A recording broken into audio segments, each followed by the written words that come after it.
Welcome viewers. This lecture is in continuation to my earlier lecture on eigenvalues and eigenvectors. In this lecture we will be discussing eigenvalues and eigenvectors of some special matrices, and we will be discussing similar matrices. I assume that viewers have already gone through my first lecture on eigenvalues and eigenvectors and characteristic equation. We start with eigenvalues of some special matrices. We have already been discussing matrices which are real matrices, that means the elements of the matrices are real numbers. However, in many situations the elements may be complex numbers and we say the matrices are complex matrices. Let us consider a vector V in Rn consisting of components x1, x2, xn. So, V is equal to x1, x2, xn, its transpose is a vector in Rn. Then the length of the vector V is defined as x1 square plus x2 square plus xn square. Now, length, as we all know, is a positive number and it is 0 only when the individual components x1, x2, xn are 0. So, you can verify this: when x1, x2, xn are 0, then the length of V is 0, and we define length of V as V transpose V, which is the vector x1, x2, xn, the row vector, multiplied by the column vector x1, x2, xn transpose. This is also denoted by inner product of x and x. If we extend this concept to complex numbers and let us apply it to a complex vector 1 comma I transpose, then one can notice that its length will be 0. So, this vector is not 0 vector, but its length is 0 if we apply this definition of length which we have already developed for real matrices. So, we need to redefine this length in the relation to complex matrices. So, let us redefine it, that length V square is equal to V conjugate transpose times V. V conjugate transpose means we first take the conjugate of the numbers. These numbers are complex numbers, so conjugate means they are complex conjugates, and then multiplied by the vector x1, x2, xn transpose. And if you perform this multiplication, then this comes out to be x1 bar x1 plus x2 bar x2 and x1 xn bar xn, and we define it as the inner product of x and x. And if you use this definition, this revised definition for length, then 1 plus I transpose square comes out to be 1 minus I, because minus I is the conjugate of I, multiplied by 1 I its transpose, and if you multiply it, it is 1 and minus I square, which is also 1. So, the length is 2. So, length square is equal to 2, and this is not 0 when this vector is not 0. So, we know that this number is now a real number, and this has to be because length is a positive real number. So, we extend the definition of length in this particular manner, and accordingly the inner product of two vectors x and y is defined as x bar transpose y. One may notice that x bar transpose y is not the same as y bar transpose x. This is in contrast to what we have in real numbers, when length from x to y is the same as from y to x. Similarly, Cx, the length of Cx is equal to C bar x. It is not C, it is C bar. So, if we have a complex number, we have a complex vector, then C of x is C bar x. Of course, when we apply it to a real number and C happens to be real number, then C bar and C are equal. Then we write down, we combine the conjugate and transpose, and we write it as star denoting the conjugate transpose, and accordingly we can say that inner product x y is equal to x star y. So, with this notation we have introduced x star y as the inner product of x and y. The vectors x and y are orthogonal when x star y is equal to 0. So, this is true for, this is the definition we apply for complex vectors x and y. Now, let us illustrate these concepts with the help of an example. So, find length and inner product of the vector x, which is 1 comma 1 plus I transpose, and y is equal to 1 minus I comma 2 transpose. So, length of vector x will be equal to 1 comma 1 plus I square, 1 comma 1 plus I, its length will be equal to under root of this product, and if you work it out, it is 1 into 1 plus 1 minus I into 1 plus I, that gives me under root 3. While the length of the second vector 1 plus I 2 is equal to 1 minus I 2, that is the conjugate of this number, multiplied by 1 plus I 2, and then its transpose. We take the multiplication of these two matrices, in fact these two vectors, and this comes out to be under root 6. And if you want to, if we have to calculate the inner product of x and y, it is defined as x bar transpose y, then x bar transpose is 1 comma 1 minus I, and y is 1 plus I comma 2, that is given to us, and if you multiply, it comes out to be 1 into 1 plus I plus 1 minus I into 2, and that simplifies to 3 minus I.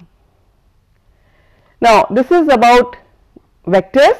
Now, we go to a special matrix, which is a Hermitian matrix. It happens to be a complex matrix and in fact a square matrix. So, we say a complex square matrix A is Hermitian if A is equal to its transposed conjugate. That means A is equal to transposed conjugate. So, we have first taken the conjugate and then transpose. In fact, does not make much difference whether we first take the transpose or we take the conjugate, and we denote it by A star. So, if A is equal to A star, then the matrix which is of complex elements is a Hermitian matrix. Now, if we have a square matrix A, then a typical element in this is Aij. Then according to this definition, A is Hermitian if Aij is equal to A bar Ji. This bar denotes the conjugate and this indices denotes that it is being transposed. So, Aij is equal to Aj bar. If this condition is satisfied, then the matrix is Hermitian. However, if J is equal to I, then one can notice that Ai is equal to A bar Ii. That means the diagonal elements have the property that the element is equal to its conjugate, and this will happen only when the number is a real number. That means if we have a Hermitian matrix, then diagonal elements will always be real. And from this one can also derive that when A is a real matrix, then A bar is equal to A. The real matrix, so conjugate will be the number itself. So, A bar is equal to A. So, if you consider this A star, since A bar is equal to A, so this A star will actually reduce to A transpose. So, when A happens to be a real matrix, then A is equal to A transpose for matrix to be Hermitian, and this means a real Hermitian matrix is a symmetric matrix. So, if the matrix happens to be real matrix, then it is nothing but a symmetric matrix. Let us take an example. We have a complex matrix. The diagonal elements are 1 and 2, and 1 plus I and 1 minus I are non-diagonal elements.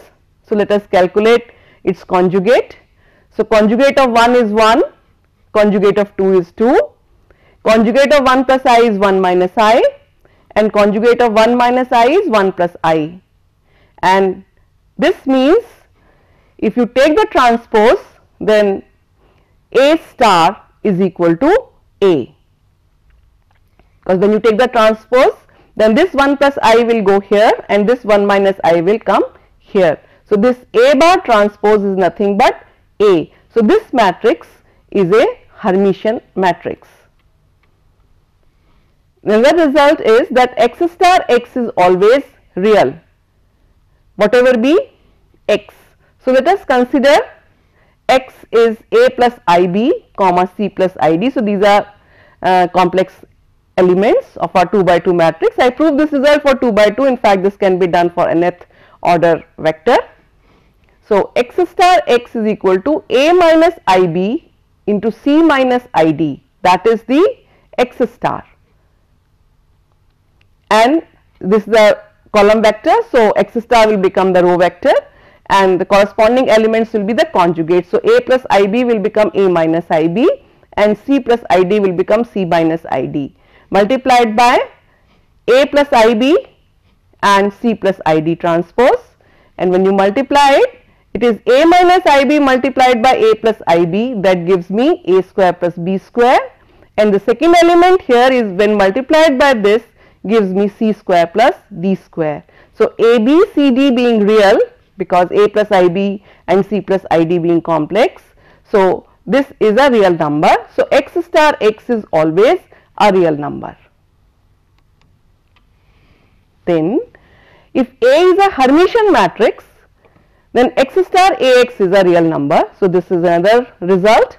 Let us try to prove this. Let A is a Hermitian matrix, we have to prove that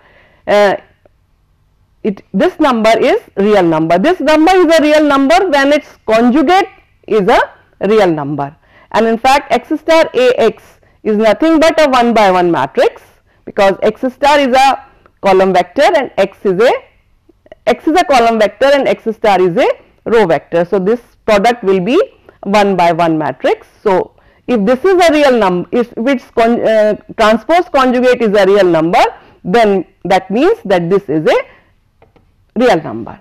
So to prove x star Ax is equal to x star Ax transpose, so we are proving this result by proving this property, x star Ax is equal to x star Ax star. For this purpose, we will evaluate x star Ax star by this can be evaluated using these properties. We know that AB transpose is equal to B transpose A transpose. That means when you take the transpose of a product, the order will change. So this means AB star is equal to B star A star. Now this result will be using to establish this result. So I start with the right hand side, x star Ax star. So that means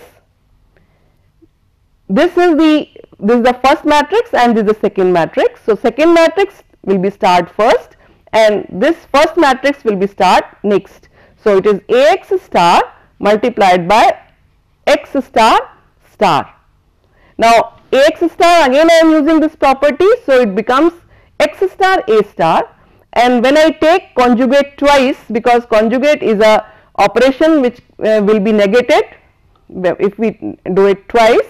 So x star star will become x, and then this is nothing but x star Ax, because this multiplication is associative. So these brackets doesn't have any meaning. So we have proved that x star Ax star is equal to x star Ax, and this is possible only when this number is a real number. So we have proved that if A is a Hermitian matrix, then x star Ax is real. Now on the basis of this result, we will prove that the eigenvalues of Hermitian matrices are real. So let us see how we prove this result. So let us take lambda as an eigenvalue of Hermitian matrix A. Then we can write Ax is equal to lambda x, x being the eigenvector corresponding to eigenvalue lambda, and A is Hermitian. we pre-multiply this equation by x star. So, we will have x star Ax is equal to lambda x star x.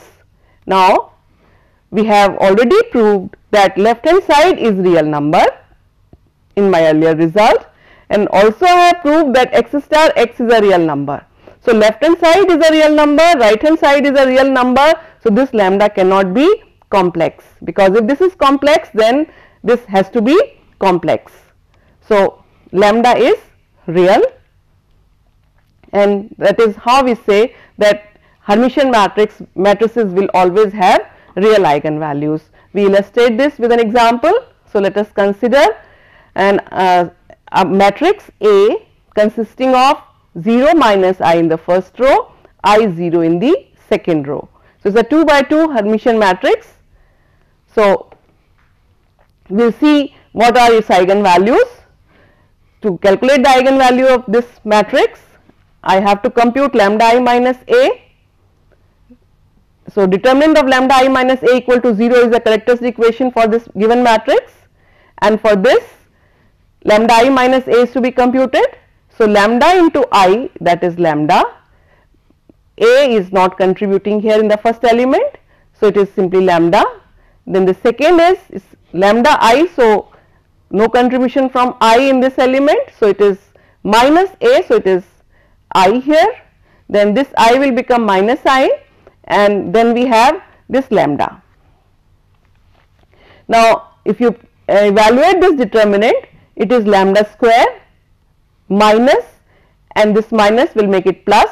So, it is plus I square, and plus I square becomes minus 1. So, determinant lambda I minus A is lambda square minus 1 equal to 0, and this is a second order equation in lambda which can be easily solved, and we get the eigenvalues of given matrix are real, and they are 1 and minus 1. So, we have established a result, and we have verified this in this example. Now, the determinant is product of eigenvalues. This is the result which we have established in earlier lectures. So, here we have a Hermitian matrix which has real eigenvalues, and if we combine these two results, we can say that the determinant of Hermitian matrix is real, because all the eigenvalues are real. So, their product will also be real, and product of eigenvalues is determinant. So, the determinant of Hermitian matrix is real.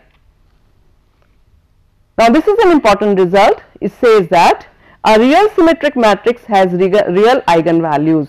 Now, this result can easily be derived from what we have done so far. We have Hermitian matrix having real values, and a real Hermitian matrix is real symmetric matrix. So, if we use that result, we can easily arrive to the result that a real symmetric matrix has real eigenvalues. However, if you consider this matrix A, it is symmetric because this is a mirror image of this. So, it is a symmetric matrix. You can calculate its eigenvalues. Determinant lambda I minus A is equal to lambda, and this also lambda here, it is minus I and minus I simplified, it is lambda square plus 1 equal to 0.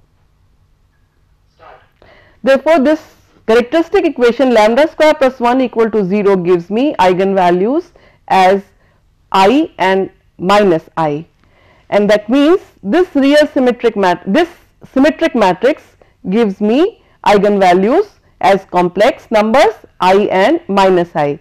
Where we have gone wrong? This is a symmetric matrix, but not a real symmetric matrix. So, the result which we have stated is related to real symmetric matrices, and the result is that a real symmetric matrix has real eigenvalues. The symmetric matrix may have other eigenvalues. Now, we come to another concept, skew Hermitian matrix. A complex square matrix A is skew Hermitian if minus A is equal to its transpose conjugate. That means A is equal to minus of A star, and when A is real matrix, then we know A bar is equal to A, and this reduces to A star is equal to A transpose, and that means A is equal to minus A star means minus A transpose. So, if we have a real matrix, then it will be skew Hermitian if A is equal to minus A transpose, or we say that a real skew Hermitian matrix is a skew symmetric matrix, because this is the definition of a skew symmetric matrix. So, if a matrix is real and it is skew Hermitian, then that matrix is going to be a skew symmetric matrix. We may notice that if A is skew Hermitian, then I times A is Hermitian. Let us take an example. We have been given a matrix A as 0, 1 plus I, minus 1 plus I, 0. Let us see what is its conjugate, A bar. So, these diagonal elements will not be affected, but this 1 plus I will become 1 minus I when we take the conjugate, and minus 1 plus I, its conjugate will be minus 1 minus I. So, A star will be the transpose of this. So, this row becomes this column and this row becomes this column, and from here if you compare A and A star, one may notice that A star is nothing but minus times A. This is 0 and 0 does not make much difference, but this element is negative of this and this element is negative of this, and hence A star is equal to minus A, or we can say that this matrix is skew Hermitian matrix. So, given this skew Hermitian matrix, we will see that if we multiply this matrix by I, then what we have, a resultant matrix as a Hermitian matrix. So, let us do it here. The matrix IA is Hermitian. So, we multiply this matrix A by I, let us call this matrix as B. 0 multiplied by I, this remains as it is. So, diagonal elements are not affected, but this element will become minus 1. Why? Because I into I is minus 1 and 1 into I is I, and this element will become minus I minus 1 and 0 remains as such. So, this is B as I times A. We calculate its conjugate.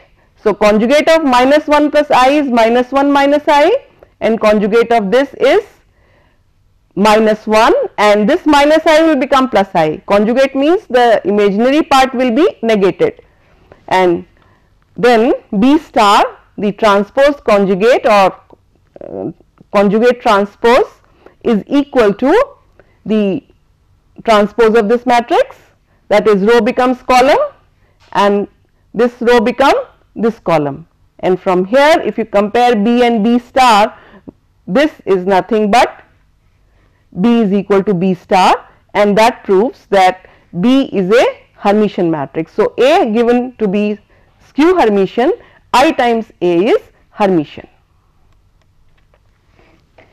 Then every eigenvalue of skew Hermitian matrix is pure imaginary. We have proved a result related to Hermitian matrix, and we found that Hermitian matrix has real eigenvalues, but if the matrix happens to be skew Hermitian, then its eigenvalues will be pure imaginary.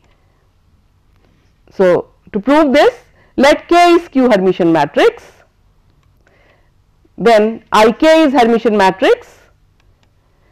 Like lambda is an eigenvalue of real Hermitian matrix, that is lambda is a real eigenvalue of IK, then eigenvalues of K are pure imaginary. So, this is what we get from this result, that if K is Hermitian, then IK will be, if K is skew Hermitian, then IK will be Hermitian. Let us check this. In this example, the given matrix is skew Hermitian, its eigenvalues are I and minus I. Therefore, this skew Hermitian matrix A has pure imaginary eigenvalues. Now, we were talking about skew Hermitian matrices and Hermitian matrices, we are talking about their eigenvalues. Hermitian matrices have real eigenvalues, while skew Hermitian matrices have pure eigenvalues, purely imaginary eigenvalues. Now we will talk about orthogonal matrices, and we see that an orthogonal matrix has eigenvalues 1 or minus 1. So, let us try to prove this result. It has been given that A is orthogonal matrix, then from the definition of orthogonal matrices we know that A transpose is identity, or A transpose is nothing but its inverse, A inverse. So, let us say lambda is an eigenvalue of this matrix A, then Ax is equal to lambda x, and also A inverse y is equal to 1 upon lambda times y, and that means A transpose and A have same eigenvalues, and that means lambda is equal to 1 upon lambda, or lambda square is equal to 1, and that gives me lambda is equal to plus minus 1. So, if A is orthogonal matrix, then its eigenvalues are 1 or minus 1.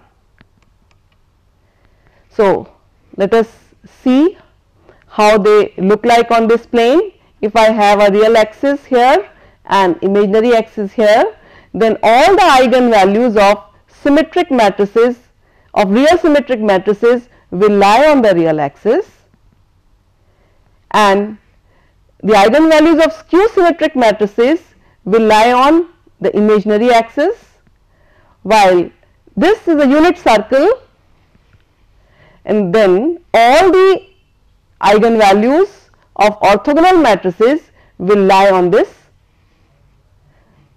unit circle.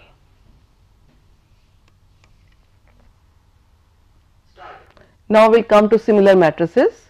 Let A and B be two square matrices of order n, then A is said to be similar to matrix B if there exists an invertible matrix P of order n such that A can be represented as P inverse B P. The following elementary properties can be easily established with respect to similar matrices. The first is that A is similar to A. So, if A is similar to A means there should exist some matrix P such that A is represented as A times such that A is P inverse AP. So, in this case if we take P inverse as equal to identity, which is the same as P, then we can prove easily that A is similar to A.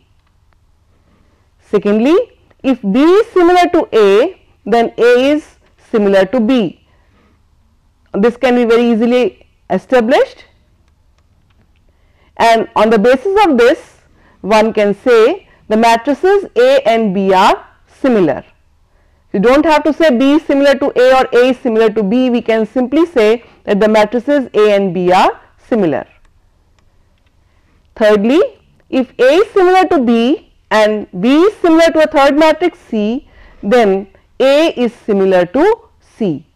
Now, one can see that the first property is reflexive property, second is symmetric, and third is transitive, and on this basis one can say that the relationship that is similar, A is similar to B, is an equivalence relation. And one can also see that the identity matrix of order n, that is In, is similar to itself, because in that case P is I itself. Now, if the matrices A and B are similar, then we can prove that determinant of A is equal to the determinant of B, or we can say similar matrices have same determinants.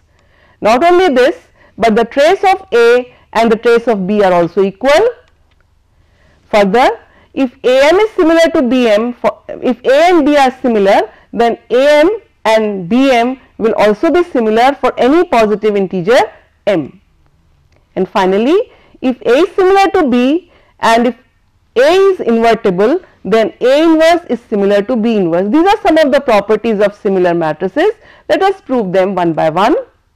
So, to prove the first property, let us say A and B are similar, then this statement means that there exists a matrix P which is non-singular such that A is equal to P inverse BP, and from here we can get the determinant from both the sides, we can get the determinant of both the sides. So, determinant A is equal to determinant of P inverse BP, and we know the property of determinants, that this determinant of product is equal to product of determinants. So, determinant P inverse BP is equal to determinant P inverse multiplied by determinant B into determinant P. Determinants happens to be real numbers, so they can be they can change the order, and that means we can bring this determinant P here. So, it is determinant P inverse into determinant P into determinant B, and one can combine these two. It is determinant P inverse P into determinant B, and this is nothing but determinant of I, which is 1. So, we can say determinant A is equal to determinant B. That is the first property which we have listed. The second is trace of A is equal to the trace of B. So, we can write down trace of A is equal to trace inverse trace of P inverse BP, because B is similar to A. So, there exists such B, there exists such P. So, to prove this result, we will use this result with respect to product and trace, where we have earlier established that trace of AB is equal to trace of BA. So, we can write down this trace of P inverse BP as trace of first matrix into second matrix. So, this means trace of P into trace of P inverse B. So, order has been changed, and that means this can also be, and since this product is associative, so we can write trace of P into P inverse B, and P into P inverse is identity. So, identity into B is B itself. So, trace of A is equal to trace of B. So, second result is established. To prove the third result, let us consider A is equal to P inverse BP. We will prove this result by induction. So, let us see what happens to A square. So, if we write down, if we multiply A with A, then it is A square, which is equal to P inverse BP A, which is equal to P inverse BP into P inverse BP. I have written these, this is first A and this is second A. So, we multiply it, this is multiplication is associative. So, you can change the brackets, and that is why I write down this product as P inverse B into P inverse into BP, and that gives me P inverse B, this is I and BP.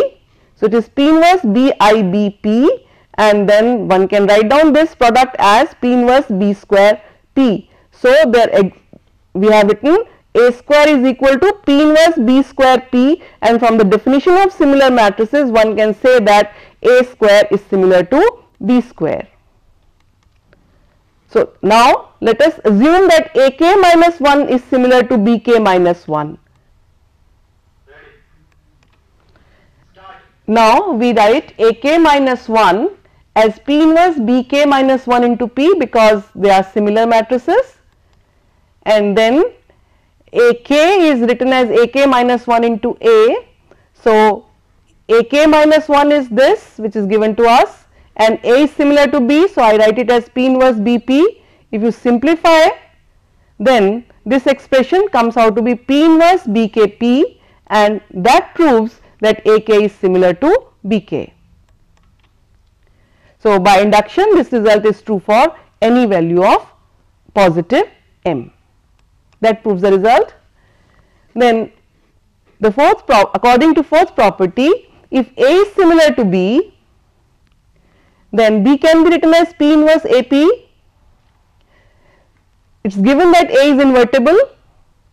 So, determinant A is not 0, that is what we have proved earlier, and that means determinant of B is equal to determinant of P inverse AP, which is equal to determinant of A.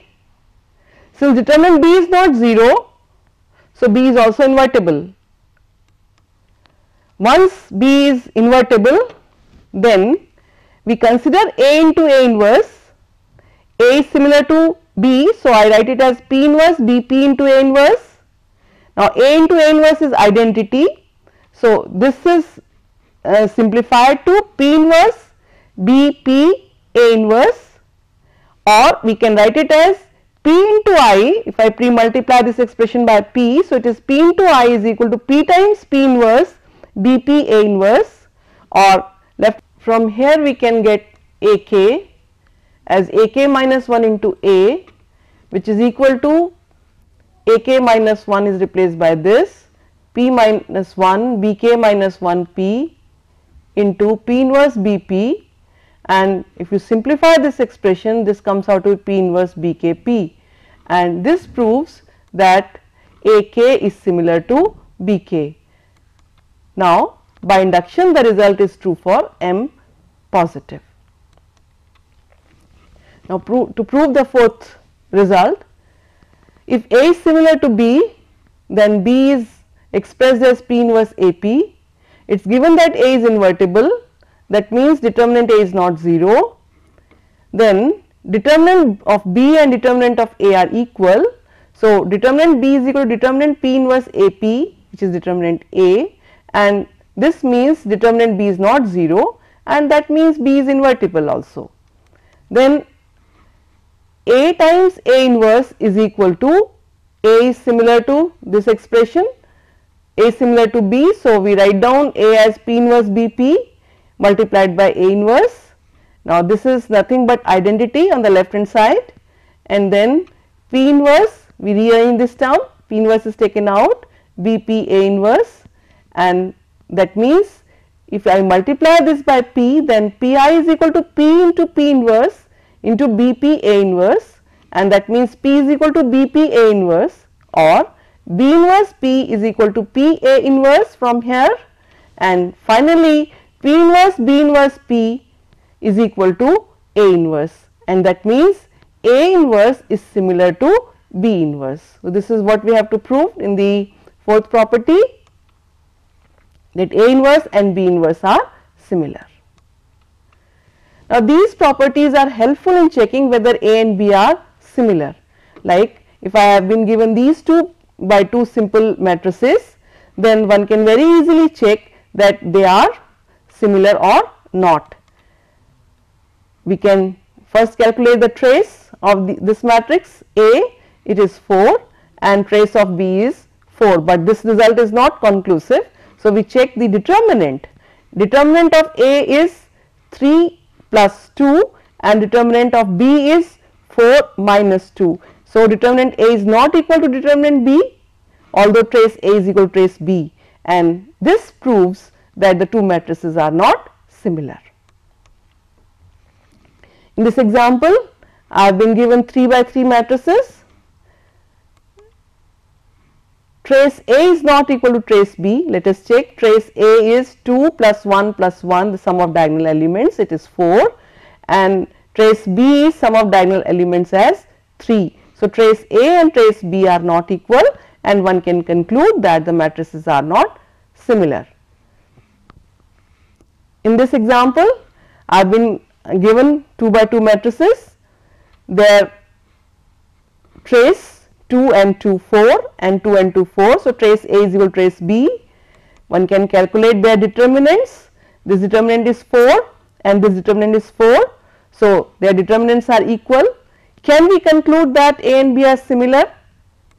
So my claim is that these two matrices are not similar, although their determinants and traces are equal.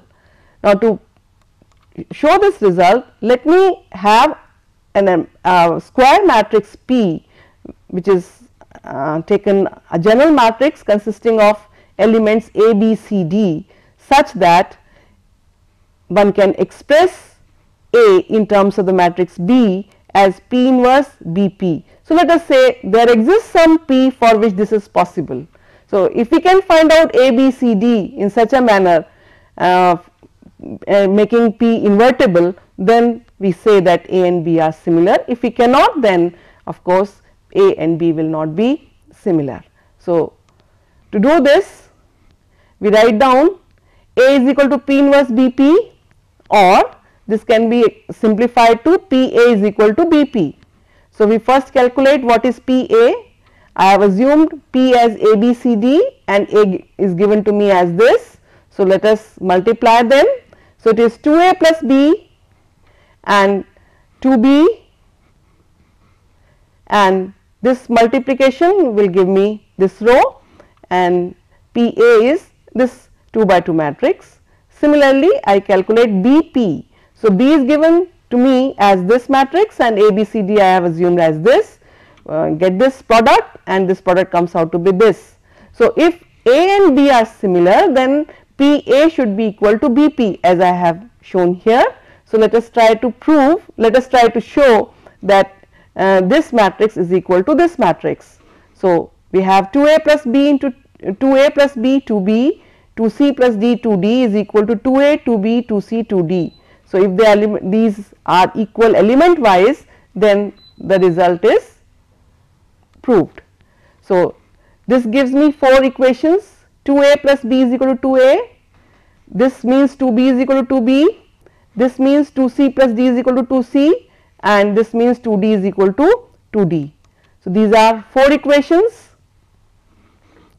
Since from here these are identically satisfied, but from here and from this one can show that D is equal to 0 and B is equal to 0. That means the matrix P will be of the form A C 0 0, and that simply means that determinant of P, whatever be the values of A and C, will be 0, and that proves that P is not invertible for any combination of A and C.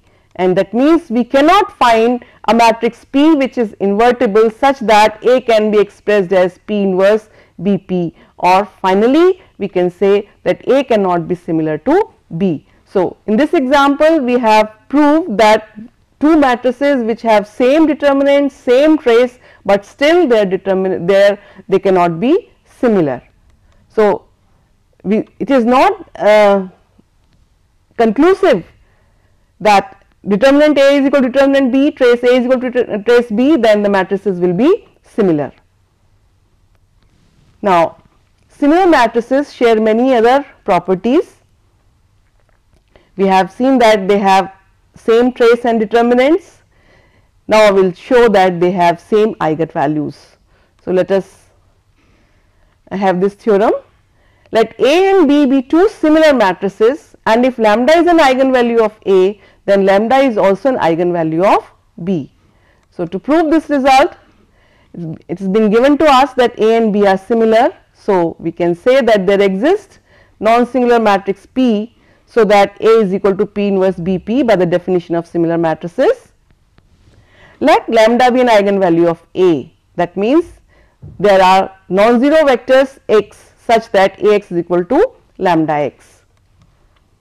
So, its characteristic equation will be lambda I minus A into x is equal to 0, and lambda I minus A, let us say it has the matrix A has eigenvalues lambda 1, lambda 2, lambda n, then lambda I minus A is equal to lambda minus lambda 1, lambda minus lambda 2 into lambda minus lambda n equal to 0, because we have assumed that lambda 1, lambda 2, lambda n are the roots of this characteristic equation. Now, since A and B are similar, so we can say P inverse BPx is equal to lambda x. So, I have written the value of A in this equation, and this gives me lambda I minus P inverse BP is equal to lambda P inverse IP minus P inverse BP is equal to 0. So, this lambda I have written in this manner. So, lambda P inverse IP minus P inverse BP equal to 0, and that gives me that P inverse lambda I minus BP, its determinant equal to 0, and this simply means the determinant of P inverse into determinant of lambda I minus B into determinant of P, and that gives me determinant of lambda I minus B. So, I have started with lambda I minus A, and this comes out to be determinant of lambda I minus B, and that means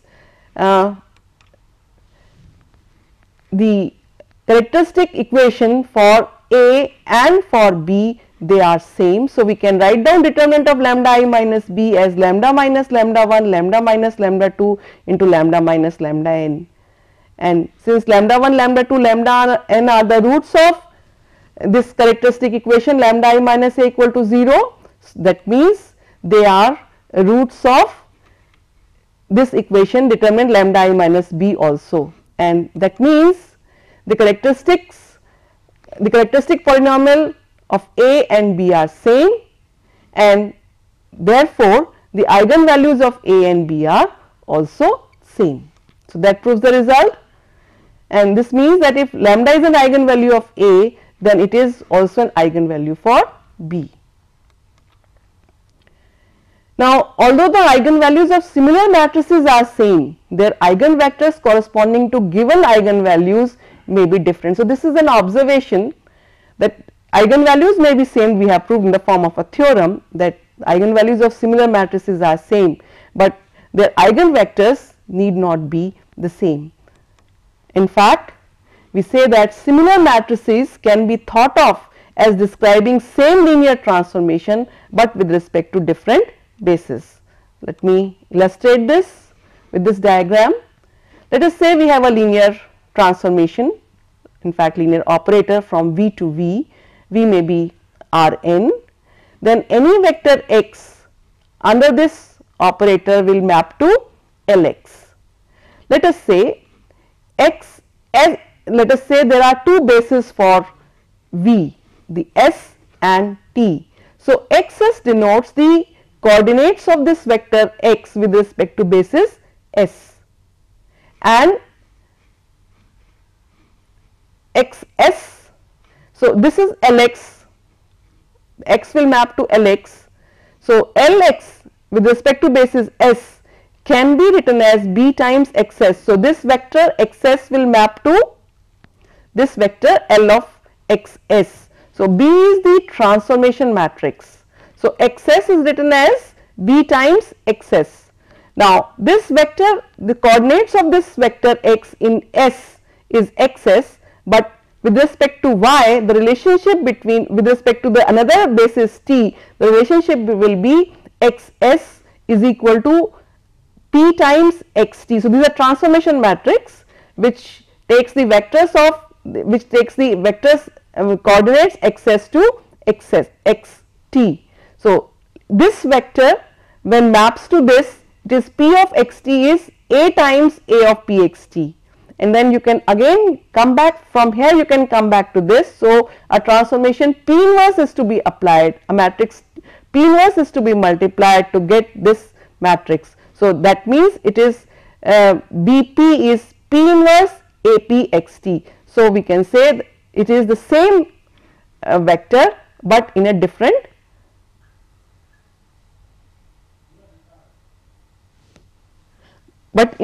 basis. Now, we consider we consider an example in which T is a transformation from R2 to R2 defined by this transformation. We have to find the matrix representation for the transformation related with the standard basis, and then we will also find the matrix with respect to the basis 2 1 and 1 1, and we will show that the two matrices are similar. This will illustrate what we have discussed just now in a diagrammatical representation. So, we start with the vector 1 0 and 0 1 as the base vector in the standard basis. So, 1 0 will map to 1 3 under this transformation. One can check x1 is equal to 1 and x2 is equal to 0. So, this comes out to be 1, and the second element will map to 3. Similarly, T01 will be 6 0. Then the vector 1 3 will be represented as a linear combination of the base vectors 1 0 and 0 1.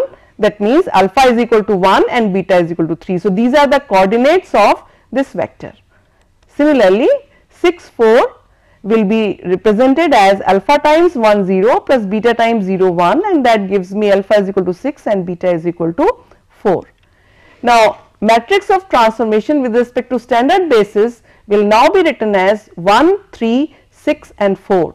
So, this was the first column vector and this is the second column vector which we have obtained earlier, and accordingly if we consider the second basis as 2 minus 1 and 1 1, then the transformation y is equal to Ax will give me t is equal to 2 minus 1 is equal to this matrix A and then 2 minus 1, and this gives me 2 and minus 6 is 4, 3 into 4 multiplied by 2 minus 1 gives me 2. So, T201 will become 4 minus 2. Similarly, T11 can be expressed as this matrix A multiplied by 1 1 and that gives me 7 7. So, representation of minus 4 2 and 7 7 with respect to second basis comes out to be a linear combination of this. So, minus 4 comma 2 is equal to alpha times the base vector 2 minus 1 plus beta times 1 comma 1, and then one can simplify this equation. So, it is 2 alpha plus beta is equal to minus 4 and minus alpha plus beta is equal to 2. So, when you solve these two equations, the coefficient alpha comes out to be minus 2 and beta comes out to be 0. Similarly, if you write down 7 7 as a linear combination of base vectors, then again we will have system of equations 2 alpha plus beta is equal to 7, minus alpha plus beta is equal to 7, solve them we will get alpha is equal to 0 and beta is equal to 7, and that means the matrix with respect to second basis comes out to be minus 2 0 and 0 7. So, we have now we have two different matrices with respect to two different bases, and one can note that determinant A is equal to determinant B and trace A is equal to trace B for these two matrices. Now, the two matrices A and B may be similar. So, simply that these two results will not mean that A and B will be similar. We can say that A and B may be similar. Now, for this let us consider there exists a non-singular transformation P which is A B C D, so that we can write down A is equal to P inverse B P and then P A is equal to B P, and from here we can get A B into the first matrix is equal to second matrix multiplied by P, and from here if you simplify we will have left hand side as A plus 3B, 6A plus 2B, 6C plus 3D and 6C plus 4D, while on the right hand side we will have minus 2A, minus 2B, 7C and 7D, and from here if you solve for A and B, then we will have A plus 3B is equal to minus 2A, 6A plus 4B is equal to minus 2B, C plus 3D is equal to 7C, and lastly 6C plus 4D is equal to 7D, and from here one can get that 3 times A plus B is equal to 0 from these two equations, and that means if you solve these 4 equations in 4 unknowns, we will get A is equal to 1, B is equal to minus 1, C is 1 and D is equal to 2. This is one such combination, and since determinant P is not 0, that means P is non-singular, so inverse exists. So, we can say that A and B are similar because we could able to find out such a matrix A B C D which is non-singular and which gives us A is equal to P inverse B P. So, one can notice from this system that the matrix B is a diagonal matrix. Now, on the basis of this we can say that it is easy to find the inverse, determinant and eigenvalues for a diagonal matrix, because if it is a diagonal matrix the determinant will be simply product, eigenvalue then diagonal elements are the eigenvalues. So, and the inverse will be simply the inverse of diagonal elements. So, if the matrix happens to be a diagonal matrix, then number of things can be simplified. So, algebra will be simpler if we can perform operations on a diagonal matrix similar to the given matrix. So, that is how we say that finding a similar matrix which is a diagonal matrix will simplify the algebra. So, finding a diagonal matrix similar to given matrix is discussed in the next lecture on diagonalization. So, with this remark I close this lecture, and to summarize what I have done in this lecture, I have given the basic concepts needed for diagonalization. I have discussed eigenvalues of real symmetric matrices and similar matrices, and with this we are ready to discuss the diagonalization. That will be the content of my next lecture. Thank you.